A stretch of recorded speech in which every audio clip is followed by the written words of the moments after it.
Durante casi un siglo hemos tenido una imagen muy clara del depredador definitivo, ¿verdad? Un rey indiscutible, cuyo nombre lo dice todo. Pero, ¿y si esa historia que creíamos conocer tuviera un nuevo protagonista? Exacto, el Tyrannosaurus Rex ha sido la estrella de museos, de películas y bueno, de alguna que otra pesadilla. Siempre lo hemos visto como el rey absoluto de los carnívoros, la vara de medir para cualquier otro depredador.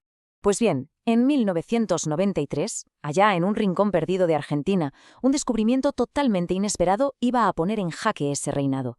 Iba a aparecer un aspirante al trono que nos haría replantearnos todo lo que dábamos por sentado. Y la historia de cómo apareció este nuevo titán es casi tan increíble como el propio dinosaurio. ¿Vamos a verla? Porque esto no empezó con una gran expedición científica. No. Empezó con un hombre, Rubén Carolini, un mecánico que en sus ratos libres buscaba fósiles. Imaginen la escena. Va con su buggy por el desierto y de repente algo le llama la atención. Un hueso enorme asomando en el suelo. Y ese hueso, que resultó ser una tibia, fue solo el principio. De ahí salió casi el 70% de un esqueleto colosal. Para 1995 ya tenían nombre oficial, Giganotosaurus carolini. Claro, en honor a su descubridor. Pero ojo, que la cosa no quedó ahí. Unos años más tarde apareció otro trozo de mandíbula, que sugería algo increíble, que podían ser incluso más grandes. Con un nuevo gigante en la ciudad, la pregunta era inevitable. ¿De verdad podía competir con el rey? Bueno, pues tocaba sacar la cinta métrica y ponerlos cara a cara. Vamos a los datos. Su nombre, que viene del griego, ya nos da una pista: lagarto gigante del sur. La pregunta del millón es, ¿cómo de gigante era en realidad? Pues se calcula que medía unos 13 metros de largo. Para que nos hagamos una idea, eso es más largo que un autobús. Una auténtica barbaridad. Si hablamos de peso, las estimaciones se mueven en torno a las 8 toneladas. 8.000 kilos. Más que un elefante africano de los grandes. Cada pisada de este animal debía hacer temblar el suelo. Pero quizá lo que más impresiona es el cráneo. Con una longitud estimada de 1,60 m, estamos hablando de una de las cabezas más grandes de cualquier depredador terrestre. De hecho, era más larga que la de los T-Rex más grandes que se han encontrado. Si lo comparamos directamente con Sue, el famoso esqueleto de T-Rex, la cosa se pone interesante.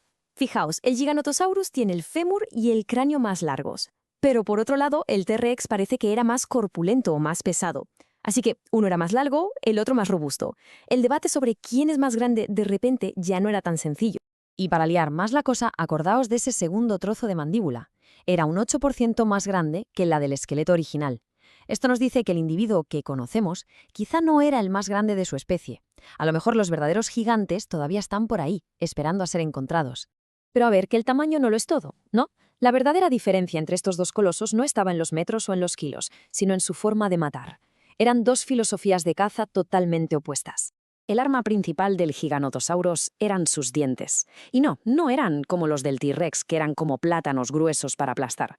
Los del Giganotosaurus eran como cuchillos de carnicero, largos, aplanados, con los bordes aserrados, perfectos para cortar carne con una eficacia que da miedo. Y aquí está la clave. El Giganotosaurus era un acuchillador. Su táctica era dar mordiscos rápidos y precisos para causar heridas enormes y dejar que la presa se desangrara. El T-Rex, en cambio, era un triturador. Su plan era usar su brutal fuerza de mordida para machacar huesos y acabar con la presa de un solo golpe demoledor. ¿Y esta gráfica? Bueno, es que habla por sí sola. La fuerza de mordida del T-Rex es más de 4 veces mayor que la del Giganotosaurus. Pero ojo, cuidado, esto no significa que el Giganotosaurus tuviera una mordida hábil, ni de broma. Simplemente, su cráneo no estaba hecho para la fuerza bruta, sino para la velocidad.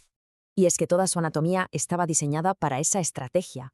Un cráneo ligero pero resistente, perfecto para cerrar la boca a toda velocidad.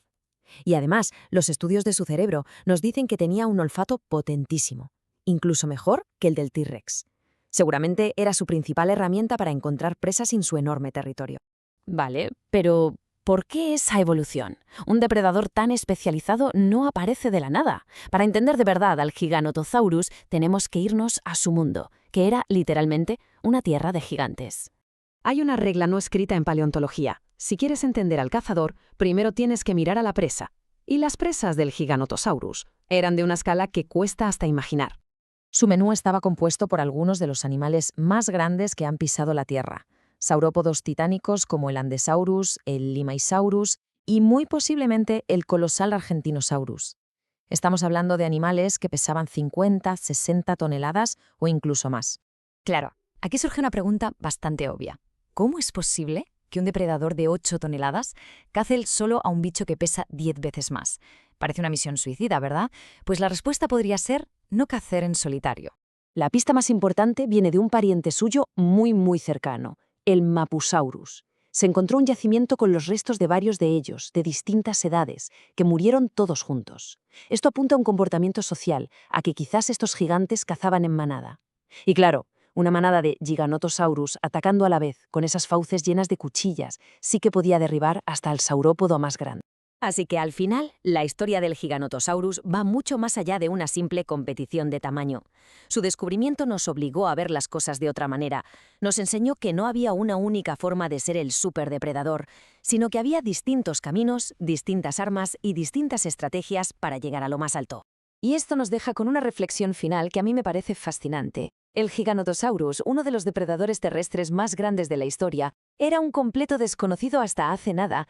Y claro, uno se pregunta, ¿qué otros secretos increíbles, qué otros gigantes que ni nos imaginamos estarán todavía ahí fuera, bajo tierra, esperando a que alguien los descubra?